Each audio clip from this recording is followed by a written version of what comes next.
জ্বালানি তেলের দাম বৃদ্ধির পরও কমছে না ভোগান্তি। রাজধানীর প্রতিটি ফিলিং স্টেশনে রয়েছে দীর্ঘ লাইন। দেশের সব ফিলিং স্টেশনে জ্বালানি তেলের সরবরাহ বাড়ানোর সিদ্ধান্ত নিয়েছে বাংলাদেশ পেট্রোলিয়াম কর্পোরেশন বিপিসি। তবে এখন পর্যন্ত তেলের পাম্পে দেখা যায়নি সেই চিত্র। ক্যামেরার সামনে কথা বলতেও রাজি হচ্ছে না পাম্প কর্তৃপক্ষ। এদিকে চালকরা বলছেন এক লাফে সর্বোচ্চ পরিমাণের দাম বাড়িয়েছে, তারপরও ভোগান্তি কমছে না। এমন পরিস্থিতিতে তাদের জীবনযাত্রায় ব্যাপক ব্যাঘাত ঘটছে বলে জানান তারা।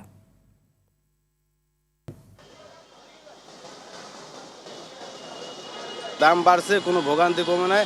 আগেও যেভাবে আমরা সিরিয়াল দিয়ে তেল নিতাম ৩-৪ ঘন্টা লাগছে, আজকেও তো ৩-৪ ঘন্টা লাগলো। যদি 10টা পাম্প থাকে তার ভিতরে 2টা পাম্পে তেল দেওয়া হচ্ছে, 8টা পাম্পই অফ। এই জন্য এই লোকগুলাই ভোগান্তির শিকার হচ্ছে। সেই বাড়ানো লাস্টে বাড়াইলো এবং আমাকে ভোগান্তি আগেও করলাম। এখন আপনি কি মনে করছেন রাত 1টা বাজে আসছে, দেখেন কথা বেরোচ্ছে না। দর্শক, এই মুহূর্তে আসাদ গেট থেকে সরাসরি যোগ দিচ্ছেন সহকর্মী বিপুল দেবরায়। বিপুল, তেলের পাম্পে সরবরাহ বেড়েছে কিনা জানাবেন, সেই সাথে দাম নিয়ে গ্রাহকদের প্রতিক্রিয়াও জানাবেন।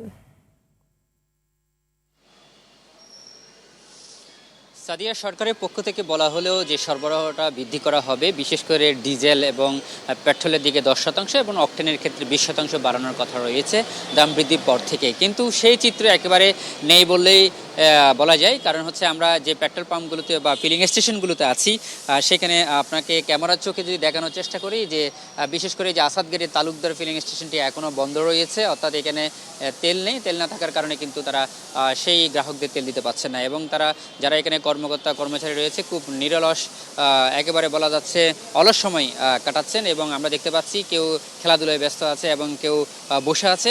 অর্থাৎ এই চিত্রটা শুধু রাজধানীর এই তালুকদার ফিলিং স্টেশন না, রাজধানীর অন্যান্য যে ফিলিং স্টেশন রয়েছে 2-1টি ছাড়া অধিকাংশই ফিলিং স্টেশনে কিন্তু তেল পাওয়া যাচ্ছে না। অর্থাৎ দাম বৃদ্ধির পর থেকে সরবরাহ বাড়ানোর যে বিষয়টি, সেটি এখনও পর্যন্ত যে ফিলিং স্টেশনগুলোর চিত্র দেখলে বোঝা যাচ্ছে না এবং সেক্ষেত্রে গ্রাহকরা বলছেন, অর্থাৎ চালকরা বলছেন যে আসলে দীর্ঘ লাইনে তারা আগের মতো অপেক্ষা করতে হচ্ছে। অর্থাৎ গতকাল রাত থেকে এবং ভোরবেলা থেকে যারা অপেক্ষমান রয়েছে তারাও কিন্তু এখনও অপেক্ষমান আছে এবং যে বন্ধ পেট্রোল পাম্পগুলো রয়েছে সেখানেও কিন্তু আমরা দীর্ঘ সারি দেখতে পাচ্ছি।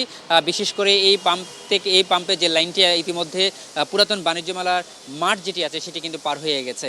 অর্থাৎ তেল না থাকলেও কিন্তু তারা লাইনে ধরছেন। এই বিষয়টি জানতে চেয়েছিলাম তাদের কাছ থেকে, তারা কেন লাইনে দাঁড়িয়েছে। তারা বলছেন যে আসলে এই কারণেই যে অন্যান্য পাম্পগুলোতে তেল না থাকার কারণে তারা কিন্তু এখানে লাইনে দাঁড়িয়েছে এবং সেই সাথে এখানকার যারা পেট্রোল পাম্পের যে কর্তৃপক্ষ রয়েছে, বিশেষ করে ম্যানেজার হতে শুরু করে মালিক পক্ষ হতে শুরু করে বিভিন্নজন যারা রয়েছে, তারাও আমাদের সাথে অর্থাৎ ক্যামেরার সামনে কথা বলতে চাচ্ছে না। তারা বলছেন যে ঊর্ধ্বতন কর্তৃপক্ষের।